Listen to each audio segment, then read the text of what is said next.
Mark my words, Mark. I have another gig for you. We're working on some promos for the Lugnuts Season 2 premiere. It's that show on Wrench TV with the two goofy co-hosts who drive around in old cars and talk shop. We did a shoot with the talent on a stage, and the spots have already been edited for you. What we need is a visual effects wizard, that's you, to help us dial in the composite and to get everything to look nice and pretty. The artwork has a very unique style to it, so you may have to finagle things a bit to get the talent to really sit in that environment, but I know that you're up to it. We're gonna have you do the daytime spot in this campaign, and we'll hire that lesser-known, cheaper artist that you referred to us for the nighttime spot. Thanks. All right, don't listen to what clients say. I'm gonna do my best with the shot, but you guys are gonna kill it. All right, pay no attention to what clients say about you. They don't know what they're talking about. Here is the cut. Let's just take a look. Hey, Tracy. What'd the bartender say to the jumper cable? I couldn't possibly imagine. I'll get you a drink. Just don't start anything. Get ready, gearheads. Season 2 of the Lugnuts premieres October 28th, only on Wrench TV. There you have it, a 20-second spot with 3 clips on green screen. And that's about all that's in here. The rest of the elements are going to be found in Photoshop. So let's just take a look at that. Here is our background. And this is a beautiful piece of artwork, which we'll get a closer look at once we're in the project. Just the basic organization here. We have a background landscape, some elements that are meant to be in the middle ground, and then these foreground elements. And I think the idea with this wide format is obviously that this is going to be scrolling by, I'll date myself and say Flintstones or Hanna-Barbera style, with the elements just repeating. It's going to look great. And there is also an end card. So this is what the client wants the final shot to look like. Cool. Looks like a piece of cake. Here is that same cut in After Effects. It's very simple. And a couple things to point out before we get started. We're defaulting to timecode here, which actually might be just fine. For something like a spot, you're often going to refer with your client to specific seconds and even frames. So that works for me. And these R3Ds need a little bit of love in terms of having useless titles and probably, once again, also having bogus start time code. So I'm just going to set this to 0. Once again, you've seen me do this before. Copy that interpretation and paste it to the others. Doing it with the menu just so you see what I'm doing. And then I'm going to rename these. So this one we'll just call 2-shot MCU. And then this final one will be the wide. And as you can see, when I rename them in the project, they're renamed in the timeline, just in case you never came across that before. Now, you may find that these R3D files are a little rough to work with on an older machine, a little slower. So if that's the case, make sure you watch the short bonus video on how to set up proxies. So the first step is going to be to just pull some quick keys on these and see how they look. And even without trying, I can tell that this is going to be the most straightforward shot. So we'll start with this one. What are the issues here? Well, on the positive side, it looks like it was really well shot. There is incredible detail in this hair, which we want to preserve. She is blonde, which theoretically is a challenge, although I'd say blonde against blue is even a bigger challenge than against green. There's some soft focus behind her, so we've got shallow depth of field, which is great. And so there's some nice blurring on the edges here, which again will preserve that. And it looks like there's going to be some green spill. So let's just see what happens if I fire up key light. So once again, I'm going to switch to my keying layout that I already made for myself. And the process is as you've seen before. And again, I'm really mostly being mindful of where we get good hair detail. So it doesn't look like there's any perfect place for the background, but that's pretty good. And remember, all this out here really doesn't matter at all. Find our screen balance setting. Great. And now what I want to do in intermediate view is just have the lightest possible touch on this mat. In fact, I hesitate to adjust it at all, but let's just focus again on just her hair right now. Forget about the car or anything else. So this is kind of amazing, but you can see her eyes there. What I don't want to do is raise clip black, but I'm free to come down a little bit in the white because it's just going to emphasize that hair detail. And that knocks out most of what I'm seeing with the eyes. Undo, redo.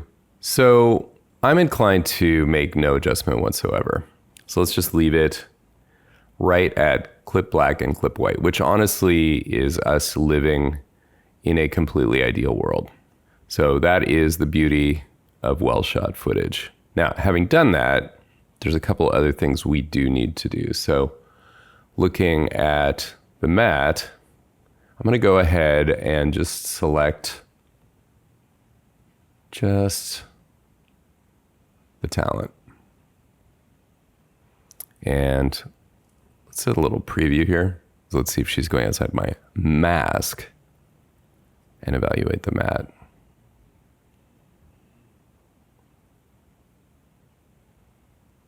Looks amazing. So the good news is, right off the bat, this is going to be an amazing shot. So what you're seeing here is a pretty ideal matte situation. We probably could have, should have monkey wrenched it a little bit to make it worse. No, I'm just kidding. Actually, the truth is, this is what you're always aspiring to. If you don't need to touch clip black and clip white, that means you have an extremely well shot and also well garbage matted element. We couldn't do this for the whole shot, mind you. But the fact that the hair, which is the most crucial fine detail, is working with such a light touch means we've got a good shot at getting a great looking mat on this. That obviously is leaving a lot of foreground. Let's just see how close we can even get. Well, it could be worse. So gently, let's see if I can coax a little more solidity into this foreground. Go down to about 85, not bad. And then in the background, I already know I don't want to try to fix things like that with these controls, but actually they clean up all right. Switch to intermediate. Look at the mat. And let's preview that one. So obviously there are a few issues, but really not that bad. The sunglasses are a thing. Her hair is a thing. Now let's just switch out of alpha view and take a look. My concern is that the hair is just going to get clumpy, especially when she's in soft focus. So we have a rack focus from him to her. You see that here? And when she's in soft focus, if all of her edge detail kind of clumps up like that, that key's not going to look very good. What is the number one thing to remember here? The only things that really matter in this key are her hair and his face. Everything else is part of a hard body, a solid object that doesn't actually technically need to be keyed at all. It could be handled with roto instead without a huge amount of problem.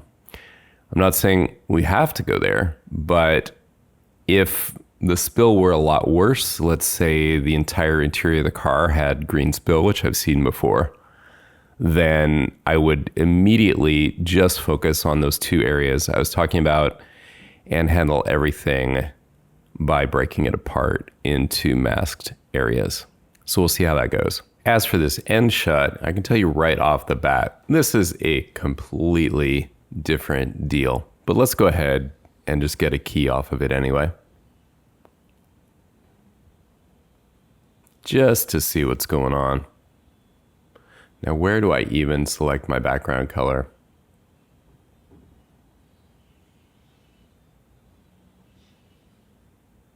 I mean, I get a lot if I go down on the floor here.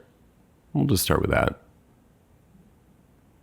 Probably not the best for the edges, but In case you haven't figured it out already, I'm not planning on getting all this in one keying pass. So what you can see in status view here is there is actually some pretty nice differentiation in the windows of the car. Obviously there's some spill around other areas of the car. The shadows are kind of a situation, including the talent floor. But the upper part of the talent also looks fairly promising. And for whatever reason, even though in costume they probably carefully avoided putting talent in anything green, those blue jeans and even her black pants seem to be picking up a lot of the background. So even if I go to screen mat and bring down the white, you can see that just his jeans are gonna be kind of an issue. Now, this is a good example. When I did that, notice what happened just to the detail in the windows. So this is clearly a case where you have no choice but to break this apart, not to mention all the garbage matting that's going to be done to just get rid of what just plain doesn't belong. Okay, well, if I haven't said it before, the big motivation to give you a shot with a car in it, partly that's really cool. It's great to have a car shot, right? But also, it's to throw a bunch of things at you that basically can distract you from the work. Now, there are nightmare keying scenarios where you have to key a bunch of stuff that is shiny and transparent and reflective and all that. But in this case, I'm giving you the cheat code where what you're actually gonna do is remove more than 90% of that. You're just gonna take it off the table and never actually try to key it at all. I went ahead and made a pre-comp for this MCU shot, left the scale in the main comp, but moved key light to the pre. So this will be my edge. And now we're gonna wanna add a core to take care of these little tiny holes in the mat, including, remember, her eyes. And I'm not gonna do that with key light. I am going to do it with roto, but the roto in this case is really simple. And what we're taking advantage of is the fact that this is what you call a hard surface object, the car. And theoretically, it should all be moving as one. So really, I'm just making a mask of two windows along the edges. And just to study my mat for a moment, I like what I'm getting in terms of the softness along the windows. So it's just filling in those holes. So let's go back to our good friend Mocha.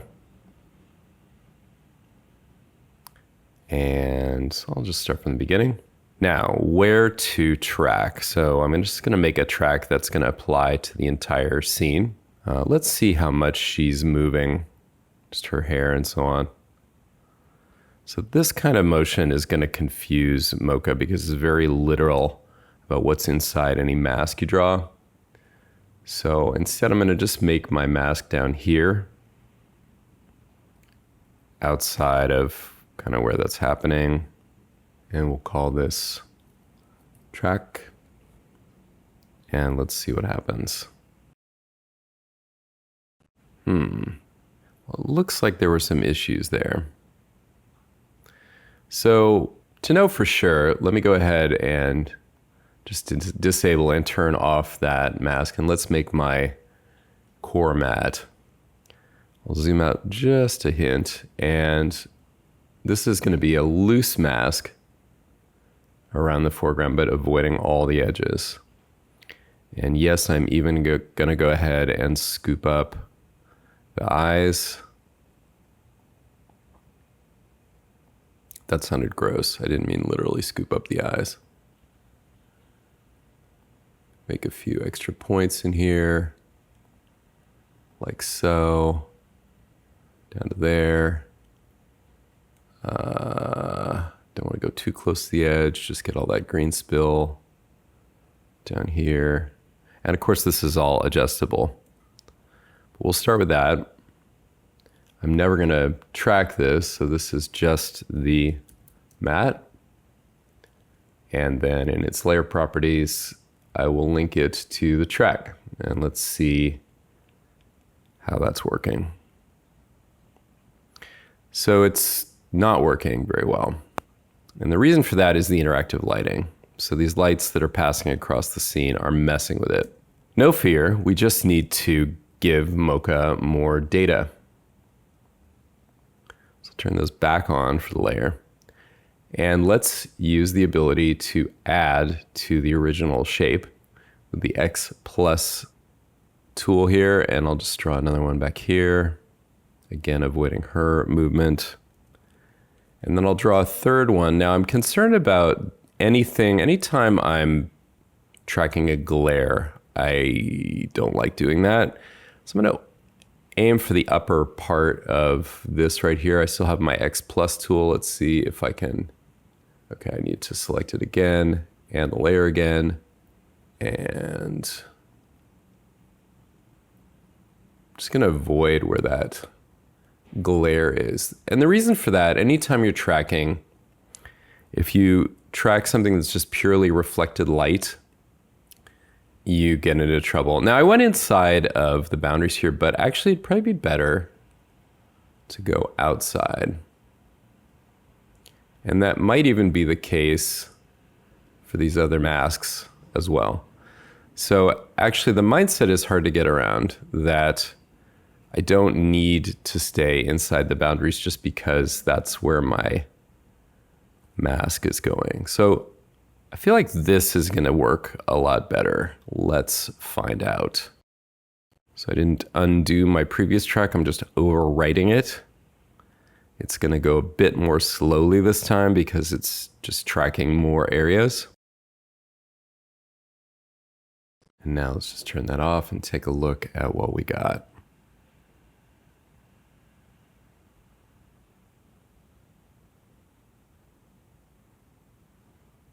All right, that's looking a lot better. And it looks like what I just didn't do was kind of refine my original roto here. So this was kind of a gap the whole time.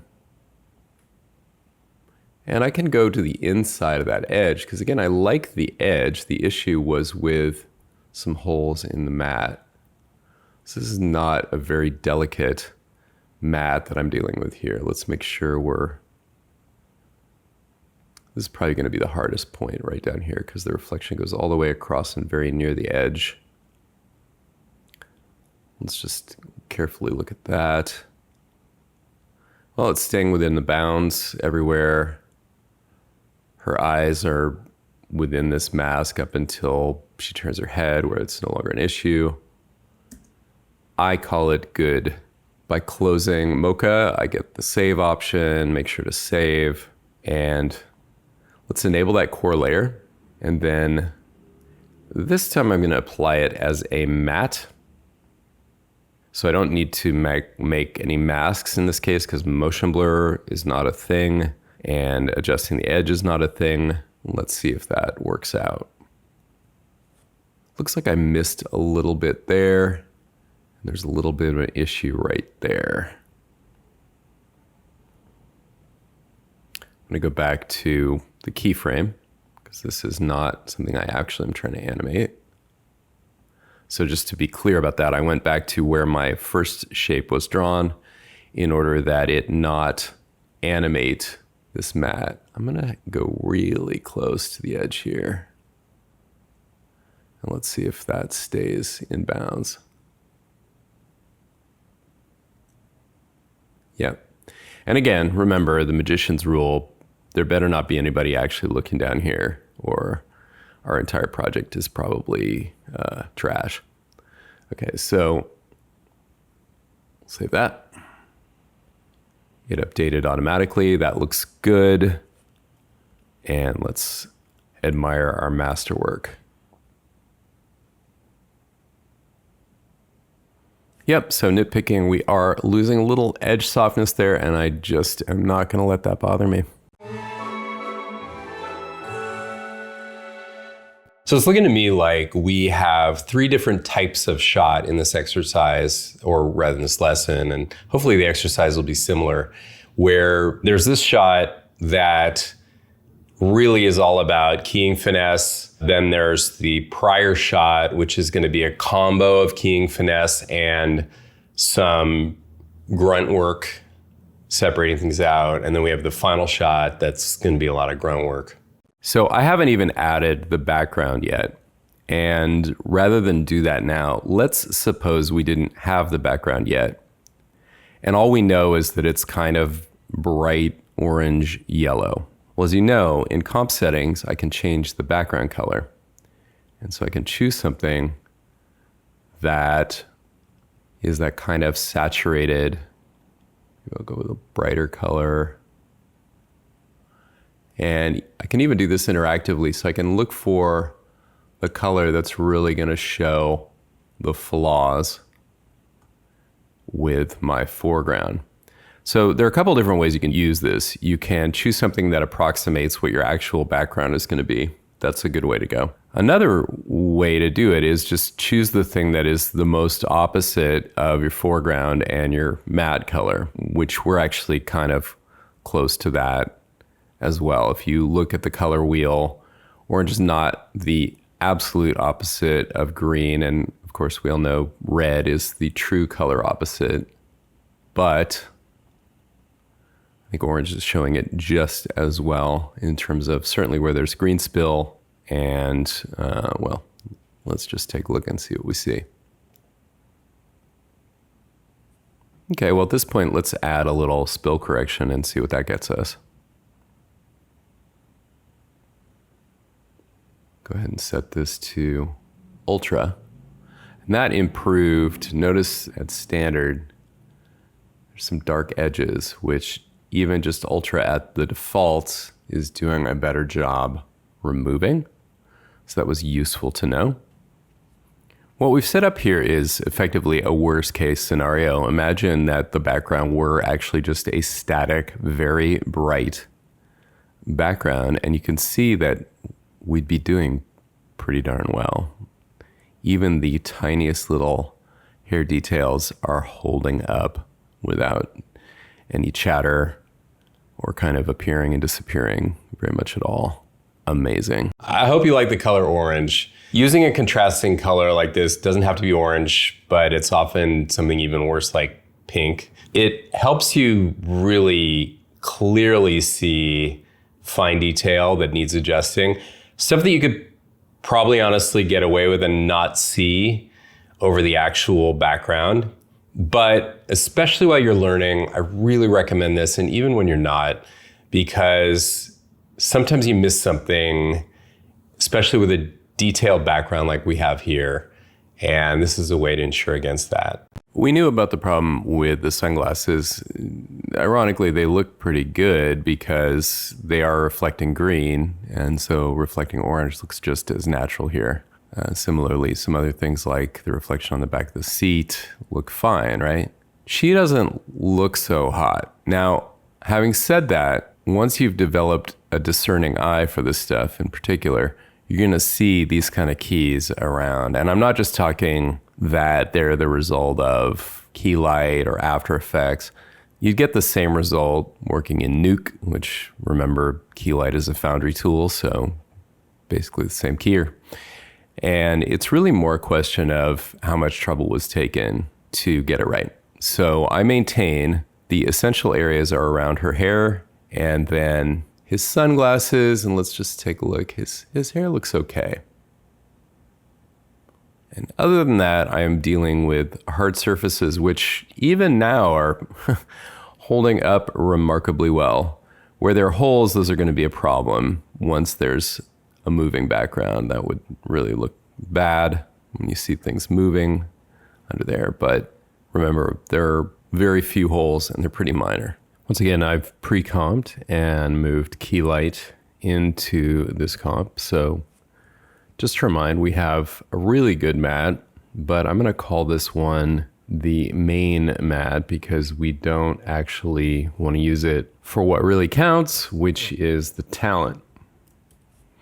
I'll just turn it off for now. And let's just focus on her matte. Now, remember, this footage is 5K. So right now, I'm not even at 100% yet. And there's a lot of detail in here. So I'm not so concerned about wispy hair this time, but let's just see what happens if I draw kind of a mask. Like that.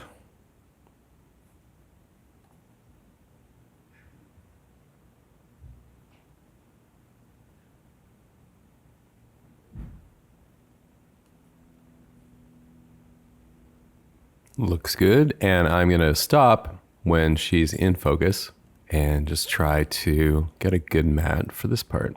Now, I could break this into multiple layers, but let's just try this with a new instance of key light.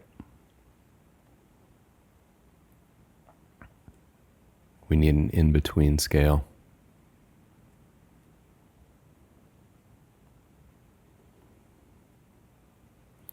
Presumably some color right around her is what we want to choose. Let's see if that turns out to be true. That looks pretty good.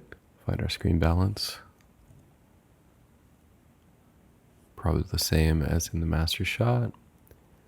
And then let's see how well we can do without touching it. So in status view, it's easy to see things that are not so easy to see when you're actually looking at the matte. And although I love status view for giving me this clear overview, if I just play through a few frames here, I can see that this is a very, what you would call a quiet matte. If there is any noise happening in the foreground or background, it's pretty minor. I'm not going to worry about anything I see that's not near the edges.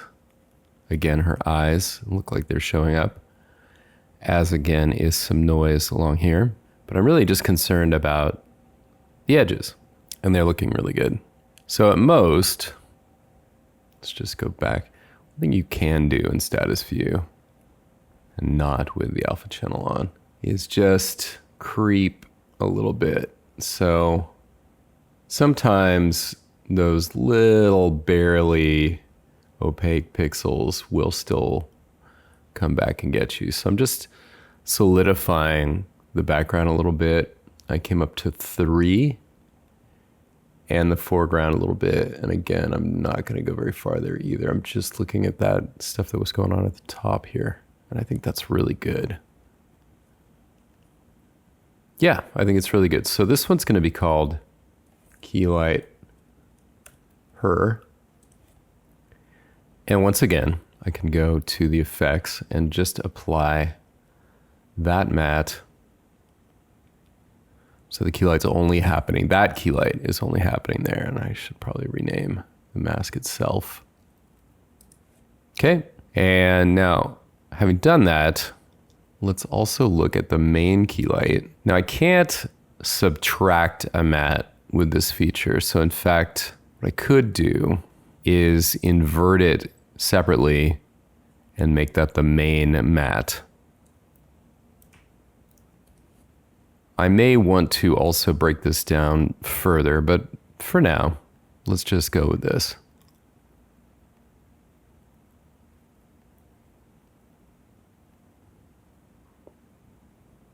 And if I re-enable key light, oh, I need to invert main. There we go. And let me just hide the mask. Okay. So she was my biggest concern. And now I'm going to add a fill matte, core matte, and I'll just use the exact same settings. So call this one edge, this one core. Now notice that all but a couple of the holes are already filled in just by doubling it up. Now that means the edges are doubled up too, so we do have to back off, but there's a little bit of a hole here. There's still his sunglasses. There's something going on over here. There's a little noise there. Pretty minor stuff. And I never even added any matte tools to this. So for example, in the edge, I'm gonna go ahead and add key cleaner. Let's turn off the core as well and just see what key cleaner does. So that's going to soften some of that, and that's at the default. Let's make sure we're happy with the default. That's not a very attractive still frame. And yeah, I'm zoomed right in on the edges, but that is how you evaluate, and that is going to be just fine, even at the default radius of 10. If I see anything wrong, I can certainly fix it later. And then for the core, let's actually apply the same effect there, and let's see what we can do with that. I don't need this open anymore. And I'm looking at the two of them together because the core only matters to the extent that it makes a difference in the edge. Now, if I raise the radius quite a bit, it's not plugging those holes. In fact, they're getting worse. What if I go down?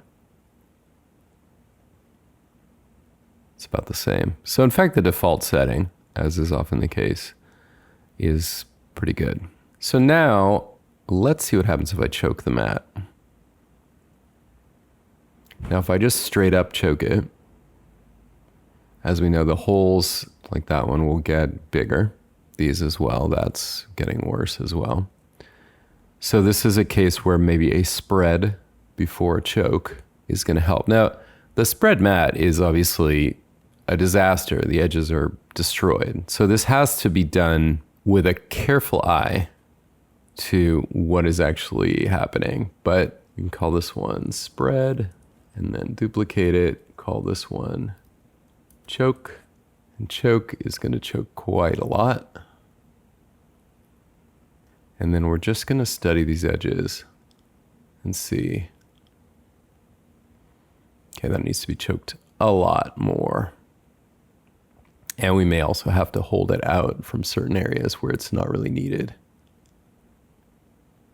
So basically right now, I don't like what it's doing here. And remember, she's in focus right now, so this is out and there's a lot of blur. And by this, I mean this element here. So getting all this extra grunge, right? Don't want it. And I'd have to choke so far to pull that in. I mean, it's still not even helping. See, that's still sticking out there. I admit it, this is noodling. In my defense, we're trying to avoid something even more tedious, which is further isolation of elements. Keying is kind of noodly. The dirty truth, not really a secret about keying, is that it's not really automatic. You end up having to do quite a bit of fine adjustment. It sounds really great to have the computer just do it for you, and it's doing an okay job, but it needs your help, and that gets kind of noodly. In a case like this, I would want to see what happens if I go back here and take the mat that I had around her and just one point at a time. I'm going to basically make it include the areas that are currently problematic, which extend from this front pillar here to his face. And it may be that I'm not going to get away with it being a still mask, but let's see. I can copy the mask path, paste it there. In fact, I could even make an expression and join them together. And that way, any other changes I need to make to it will apply to both. Okay, so the core is off, and I am going to need to make that same holdout apply to the core. I might as well do that now. I'll just take away this main one, and again, just tie this mask to the other one and call that holdout and invert it. So now, theoretically, I can turn on that core mask and not affect this, but that is not happening because I have it tied to an effect. And this is how complicated things can get at this stage. So let's take that out. And in fact, the key light on her doesn't really matter anymore, so I can just take that out as well. Now we are good, at least for this frame. So now let's see what happens over the entire clip. That is a damn fine looking matte. I see an issue here, which we knew about. The sunglasses, which we knew about. This odd, whatever this is, going on down here. And what I now realize is the side view mirror over here. If I switch back to full color, you can see it doesn't look like much, but it corresponds to this one. And the reason it looks like that is, in fact, that it's reflecting. So what you're learning here is that breaking apart the key is essential to making it good. And I have isolated now 3 areas only that are going to need a little bit of direct work. I'm going to use Mocha for it. So I'm not going to keep trying to key stuff that I can solve with a good mask instead. Now, because you and I have spent our time already doing roto in Mocha, I don't feel the need to go step by step with it. So now we're going to skip ahead again to where you'll see the masks that I've attached to the tracks I just made. You can see the effectiveness of this approach with one exception, which I could not work around. So this over here, when the light passes over, there are slight little hiccups happening, which I will just take care of in After Effects in the timeline. This one looks great. It does change its shape, but because I could place it wherever I want, it's staying outside of the mirror area, holding this curve here, and not extending outside of these 2 borders here. So that's great. Using the nose for the eyes is really the only one I couldn't figure out how to improve upon. So if I put a grid over what I'm using for the eyes and play it, you can see that the plane matches that of the nose, and so it's sort of perpendicular to the glasses. And again, this is not 3D tracking. And the result of that is that I'm gonna have to go in and roto, kind of set some keyframes, which is a lot easier than doing this all by hand, but I don't want this mask to extend out into the green screen, because if I key within this mask, then I'm keying out holes again, right? So let's go to the keyframe I already have set, and let's just do some more keyframing.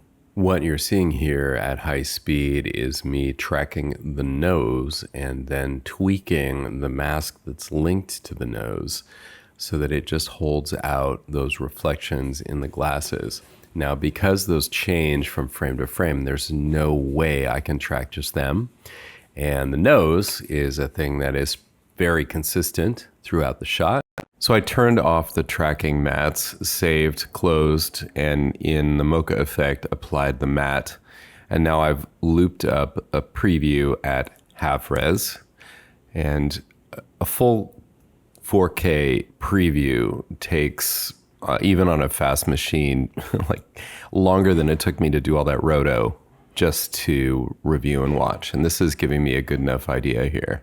And I can switch to the alpha channel, and we can see that around the sunglasses, things are working great. No problem there. Remember that the apply matte doesn't let me adjust feather or get any motion blur. So for these other 2 masks here at the seat one, I'm gonna definitely need some softness there, and I'll look at whether those little hops that were in there are affecting that when I zoom in more closely. And then here I need just a little more softness there as well. So let's go ahead and turn that off, unapply the matte, and instead create some masks. And there they are. So just a little bit of housekeeping here. F reveals feather. And let's take a look at the matte while I do this.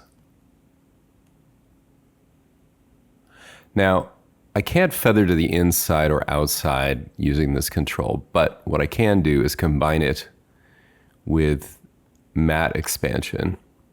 So if I want to make it pretty soft and I want to have that softness extend over this curve, I can just contract the matte just a hint, and then I don't need as much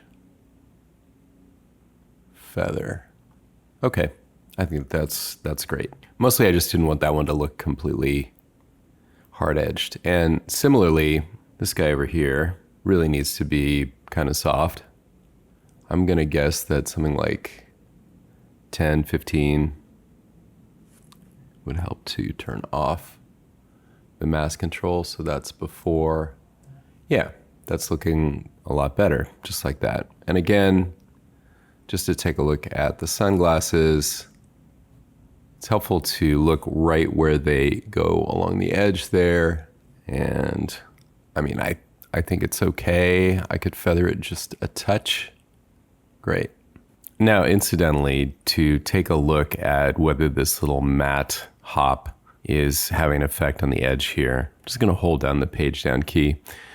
There's no easy way to kind of just preview a mask in motion, but this is giving me enough of an idea. And there are some teeny little hiccups in there, but I'm gonna take a chance that nobody's gonna know about that little 1 pixel wiggle when we're already inside the edge. Call me a rebel. I'm pretty sure you don't want to see me slack off on fine detail, and yet every bit of perfect, quote unquote, roto has some slacking off in it. I pretty much can guarantee you that. And if not, then probably that artist should have stopped sooner. So let's move on, and let's move on to something really fun, which is working with the awesome background artwork that we've got. So there's a background, a middle ground, and a foreground. And this is ready to import as a comp.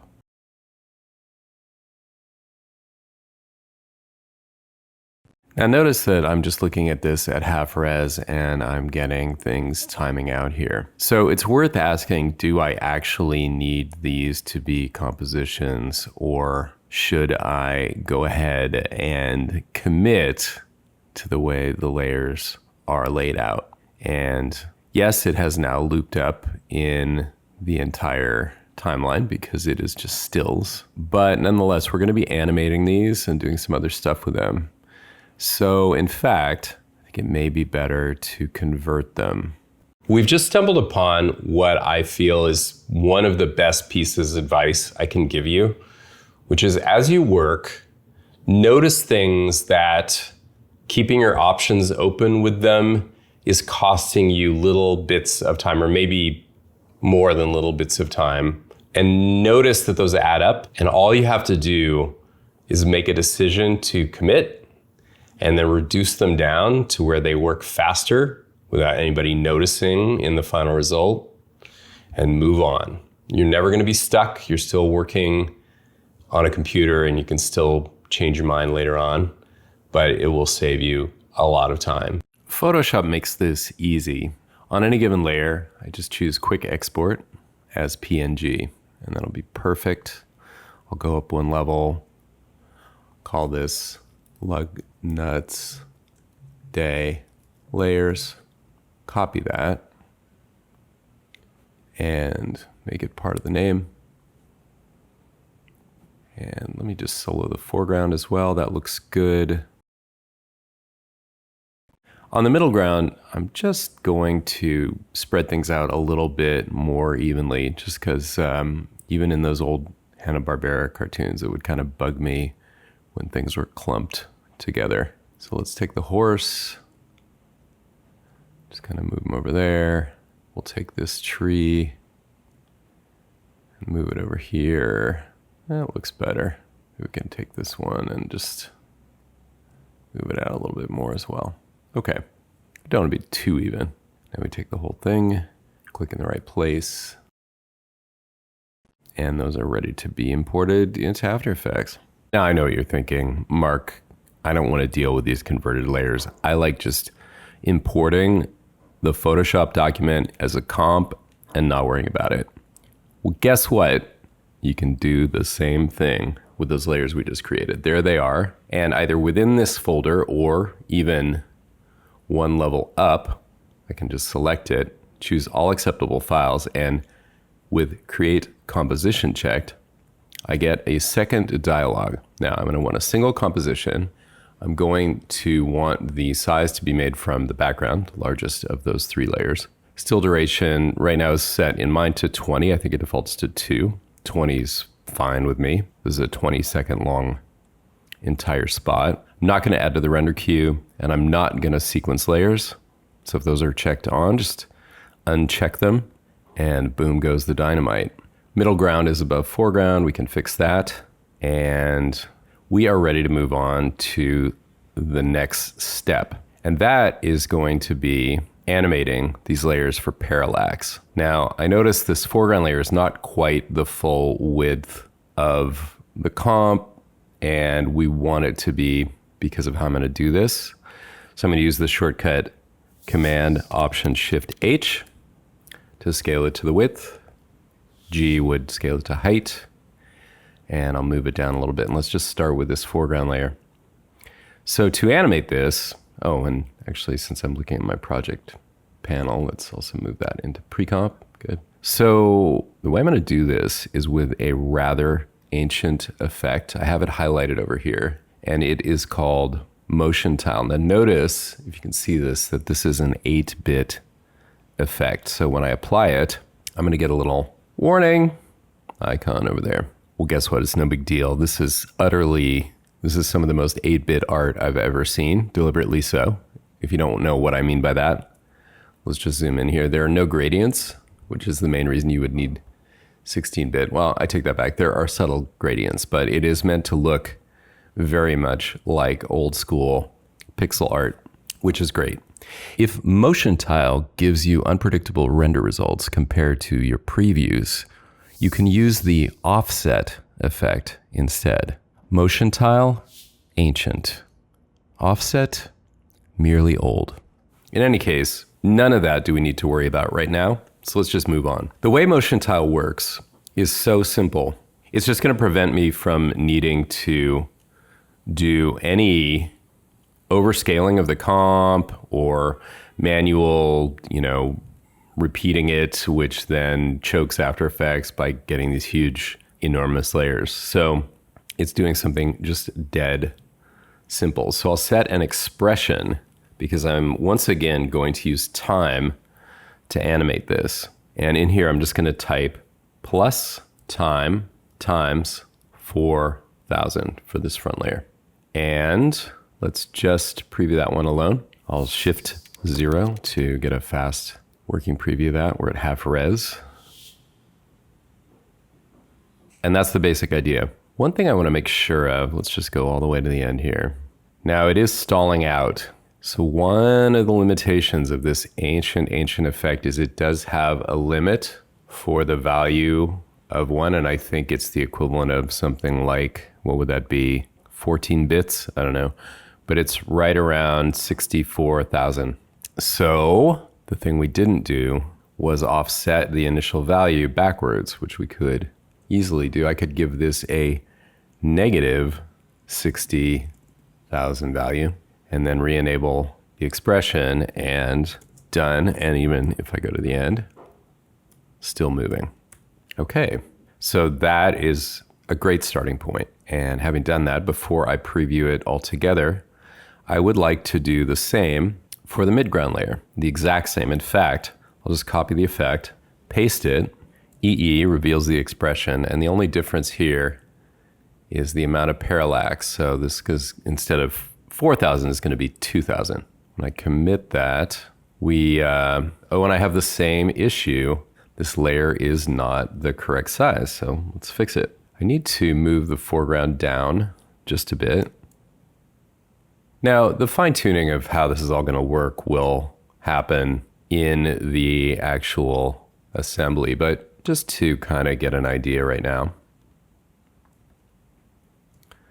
Let's find a happy starting point. Oh, and look at that. It's also tiling up and down, which is not what I want. Let's see if that is indeed what's happening. Yes, it is. So let me just check something here.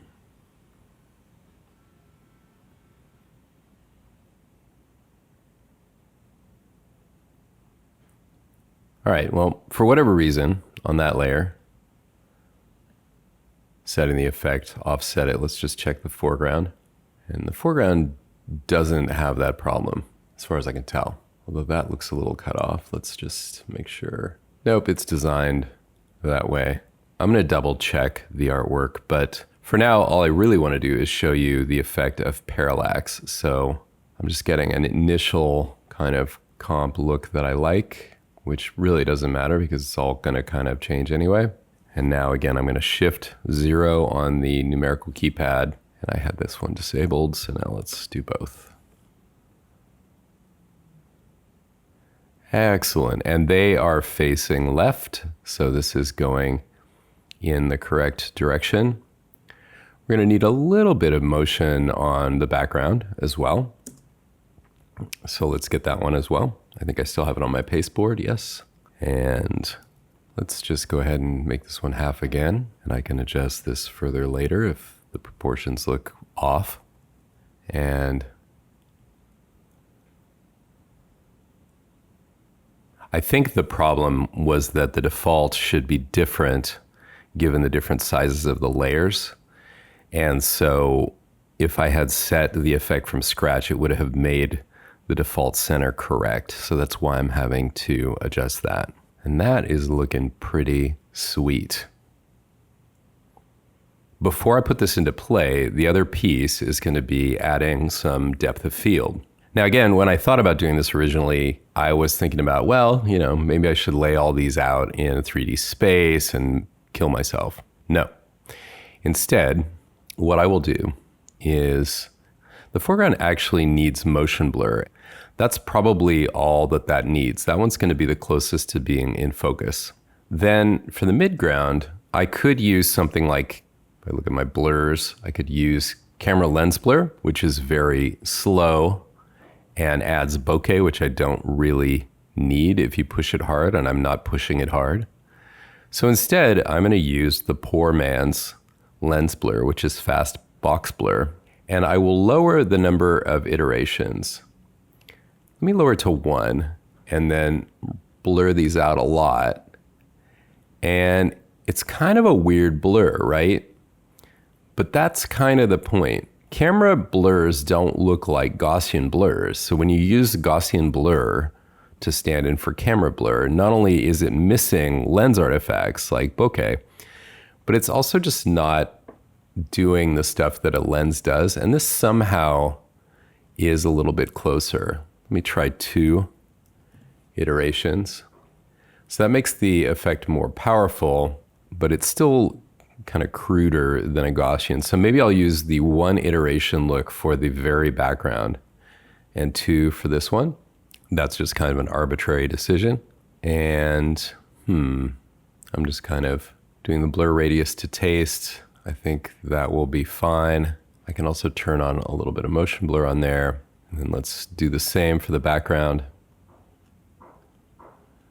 This time using 1 iteration. And I don't want it to be so blurred out that I can't make out what's even back there. In fact, I think that middle ground now looks a little too blurry. If I make it 1 iteration versus 2, you can see that with 2, there's more blur. Well, maybe you could see that. In any case, this is all just me kind of guesstimating what I want the look of this to be. And the real proof is going to be putting it into play in the actual background. So now let's go ahead and do that. So for now, I'll make it the background of all of the layers. That's not really correct. And let's see what happened to it. Oh, look at that, it's huge. So once again, my shortcut, this time for height, Command Option Shift G. And in fact, for this first shot, I can even go at about half of that because we only see it in the upper half of the shot. So let's try something like that. Now look at how out of focus she is right there, which means this background is too much in focus. So I could go back and adjust the individual layers, but let's say that they're good relative to one another. And I'm just gonna add another box blur here. We'll go with the 2 iteration look. And let's just get it looking kind of right. So if she's that blurry, I think it's gotta be about like that at least. And we're not gonna be using the same any settings for the second one, so I could go ahead and split the layer here. Why don't I just do that? Command-Shift-D splits the layer, and let's just focus on the area that we have as a work area and preview that. I'm gonna go to half res. I can have a shortcut for that, Command-Shift-J. And again, I'll do every other frame because I'm just judging the animation and kind of the overall look right now. That gives me enough to just judge it. Okay, well, I love the fact that the clouds are going by up here, but I don't like that everything looks way too close to camera down here. So let's fix that. If I zoom out, notice that the overall layer is, we're using maybe about 60% of it. So I'll just keep that in mind. So in the pre-comp, let's see. One way I could do this, even though I carefully made these layers the exact width, is to scale them down. And over here, you know, I can also, what I can do is lock this view. And then by locking that view, I can go into the other comp, keep that view up, and continue adjusting it. I don't get real-time interaction, so I have to kind of make adjustments and then wait to see what they look like. But I'm just getting my middle ground so that it's nice and visible there. Let's just see how it looks elsewhere. Yeah, to kind of keep the proportions, I think that I need the foreground a bit bigger. That's gonna be better, I think. Let's even try it full 100%. Okay. And we don't get to see every last little bit of detail in this beautiful background, but that's sometimes the price you pay to get the overall look that you want. It can be hard sometimes when you work with other artists and you know they've created something really awesome and you're either only using a little piece of it, or you're blurring it out in the background, or you're blowing it out because it's hot and sunlit, or you're making it all shadowy and dark and you can't see all that loving detail that they put into it. But the artists that I worked with that are really good don't care. What they want is for it to look awesome in the end result. And to be honest, to me, their stuff usually looks better if you sell it and you make people appreciate it that much more using their imagination. It still looks a little jumbly, so I think the foreground is a little too big. So I'm gonna dial it back. And I'm also gonna move it down to distinguish it from what's behind it, which I will move up. And this may not look right in the other shot, but guess what? We can fudge it all we want. Now I'm getting some parallax happening, but I still think it would be better if this weren't quite so closed in on the background. So let me see if I can figure out how to achieve that. So what I like is that we're getting that little bit of sky up there. So let me just duplicate the background layer and then scale the one that's forward down to about 66%. And now again, I'm using these slider controls to position it because I can't directly drag it when I'm looking at a separate comp. Okay, well, somewhere in there is kind of what I want. I might have to slide everything down now, but that's looking a little bit more like it. And again, we're gonna have 2 more shots where we get to see more of the background. So in a way, having it more obscured in the shot is actually creating a little bit of drama, a little tension, if you will. Let's just see if that's, ooh, yeah, that's really starting to look pretty nice.